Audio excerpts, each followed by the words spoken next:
So I'm going to do number one, and then now you come and do this one of P. Now, again, just like what we said with the one yaga sign.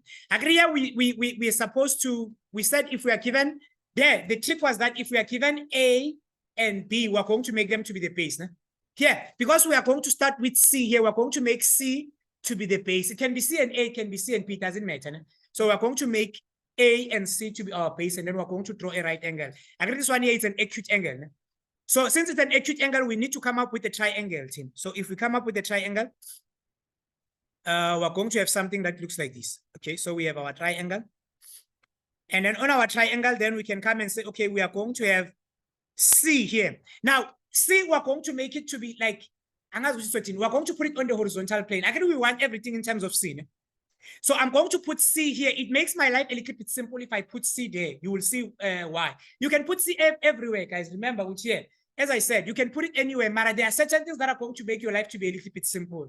So if you are going to be putting your C here, it's going to make your life a little bit better. And then we can put A here, or we can put B. It doesn't matter after that. So we're going to put B there. Now, first, according to the sign rule, we said we're going to name these things. Okay? If we name these things here, we're going to call this one small letter C. Okay? And then we're going to call this one small letter B. Okay? And then we're going to call this one small letter A. Sure. Saying that. Now, since you have A, B, and C here, now you've named your triangle. Okay? So what did we do with the sign rule? We said we're going to construct. Okay? So we're going to do a construction from P. Okay? We're going to construct, let's call it line BD, just like what we did before. Ne? And then we're going to call it our height H. So we're going to say, which, okay, from B, let's construct a height. We're going to construct BD. Okay, let's do that construction. So we have construction, and then we have construction BD. Okay? And then we're going to construct line. Let's do the right thing. So we're going to construct line BD perpendicular to AC. Okay? And then we will let our BD to be equal to what? To H. Okay, let's call this one H here. Everyone is still happy then? Okay, what are we going to do here? What is the trick here? The trick here is that we're going to be using theorem of Pythagoras. Ne? If we're going to be using theorem of Pythagoras, we're going to be using theorem of Pythagoras in this triangle here. Again, we're going to identify the right angle triangles that we have. So let's identify the right angle triangles that we have. So we can take this one, BDA. We can take out that one, BDA. And then again, we're going to use two different colors. Look at the following. So we have B, here we have D, okay? And then here we have what? C.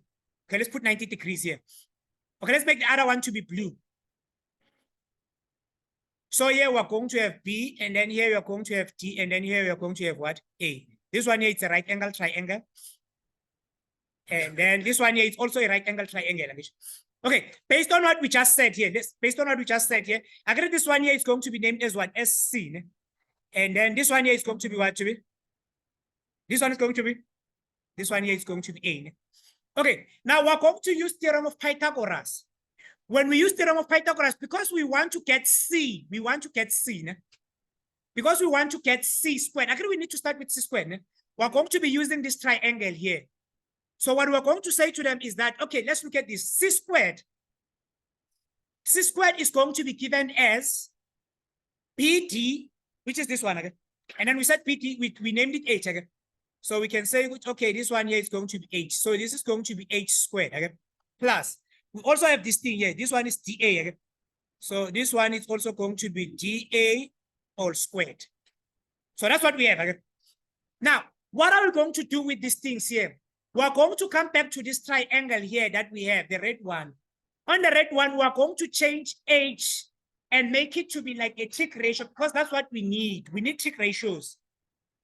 We need our sine, we need our cos. Okay? Because if we have just this thing here on its own, it doesn't give us the cos, it doesn't give us the sine.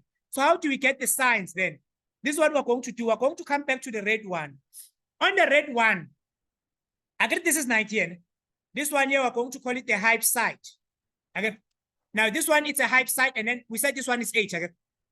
And then from here onwards, we're going to use angle C And then we're also going to use, we're going to use angle C. If we're going to use angle C, we're going to tell them, okay, now in relation to C, what will be this thing here? This one is going to be opposite to C again. In relation to C, this thing is going to be what? Adjacent to C. Now, here's what I'm going to look for. I am going to look for H in terms of a trig ratio, just like what we did there. We said this one here can be written as opposite all over hypotenuse. Okay? So if we say the sine of C is going to be given as, look at this, it's H again, all over A. Now, what is going to be H? We know this from sine rule again. H is going to be equaling to A multiplied by the sine of what? Of C. Okay, good for us there. So what is the difference between the sine rule and the cos rule? On the cos rule, not only are we going to look for the cos for the sine, we're also going to look for the cos of C.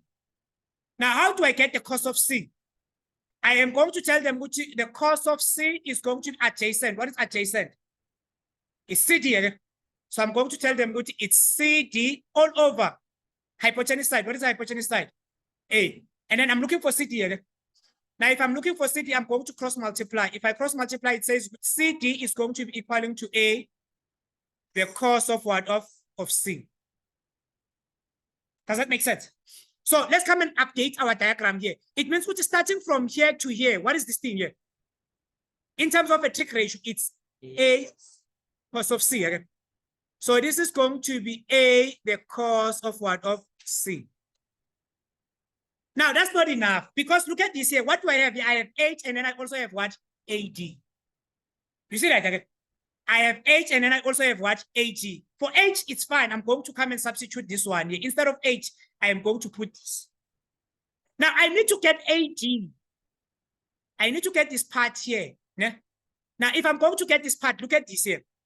B is going to be given by CD plus AD. Do you agree with me again? Starting from here to here is B again. But now B is going to be given by CD and what? And AD. I already know what is CD. What is CD? What is CD? It's A cos of C. Okay? So meaning what I'm going to take this one to this other side. If I take that one to that other side, it says which AD is going to be given as B minus A, the cos of what? Of C. Jane, you look surprised. You look surprised. We're doing it for the first time again. Now, after that, we're going to substitute. Let's go and sub. We're going to tell them what we have C squared. C squared is this one again, which is going to be equaling to. Instead of H, what am I going to put? I'm going to put A sine of what? Of C, all squared. Plus, now I know what is 80 again. What is 80? This is going to be B minus cos of C, or A cos of C. Sorry about that. All squared again. Okay. We know how to work with these things again. We're raising a power to the first power. If you are raising a power to the first power, what are you going to have? I agree, we have this one multiplied by this one, and then this one multiplied by this one. So what are you going to have? We're going to have A again, squared. And then we're going to have what? Sine squared of what? Of C. Is it fine? Plus, here, what does this, remember, what does, let's do it this way. This thing, it keeps on disappearing. Let me use the red color, man. Here, what does the squared mean? From algebra, we know what squared means, which we repeat this thing 2 times. Okay? If we repeat these 2 things 2 times, it means which we are going to have A, the sine of C, multiplied by A, the sine of C. It's fine, okay? Plus, we have B again, minus A, the cos of C, multiplied by B minus A, and the cos of what? Of C. It's fine, okay? Now, how do we do this one? We saw A multiplied by A again. What is A multiplied by A? A squared. Sine multiplied by sine. What is sine multiplied by sine? Sine squared C. Okay, it's fine. Plus, when you get to this side, what are you going to have? This one multiplied by this one. What do you have? B squared. Okay. This one multiplied by this one. What are you going to have? Minus. Okay. Yeah. What are you going to have for that one, Mashita? It's going to be minus AB the cos of C. Again, if I say this one multiplied by this one, is to B multiplied by A again, which is going to give us AB the cos of what? Of C. Minus again, if I say this one multiplied by this one, what am I going to have? This one multiplied by this one, it's minus AB the cos of C again. Okay, this one multiplied by this one, then what am I going to have? It's plus A squared again, the cos of what? Of C. Okay, in here we have like terms again. This one and this one, they're going to give us like terms. Again, it's minus and minus. No? What are you going to have for those ones? Minus 2 AB the cos of what? Of C. Yes, my Ben. Why I didn't do what? Cos squared here. Yeah, it's cos squared here. Thank you, my Ben. Thank you very much. Thank you very much. Okay. And then from here onwards, I am going to say, okay, this one and this one are like terms again. This one and this one like terms, good for us. And then from here, I am going to group this one and this one. Okay, 2 minutes. Just 2 minutes. Just 2 minutes. Just 2 minutes. Okay, this one and this one, I'm going to group them. If I group these two, what am I going to have? Look at this. I am going to have A squared, the sine squared of C. Okay? Does it make sense? Okay, it goes with this one here plus this one here. It's A squared, the cos squared of what? Of C. As my pen was saying there, I took this one and this one. Okay? I still have this B squared. Do I want B squared? Okay? Let me just write it. I wanted to write it somewhere here plus B squared. I want to put it here. Okay, it's fine. Because the spaceless is not enough, I'm going to put it here. You will see which y do I wanted to put it there. Okay, plus B squared. Okay, okay, yeah. There's something which is common between these two things here. What seems to be common? Okay, we're going to take out A squared as common. Okay, if we take out A squared as common, what are we going to be left with here? Sine squared of C, okay? Plus cos squared of C. If you know, you know. And then we still have this thing, okay? Plus B squared, okay? Minus 2AB, the cos of what? Of C. What is this here? Offense, what is this? It's an identity, okay? Yes. Then what are you going to have here? A squared, okay? Plus B squared, okay? Minus 2AB, which is going to be the cos of what? Of Is it this? Is this again? Yeah, whenever you're going to come and do this one, prove that P is going to be given like that one as a homework. Eh?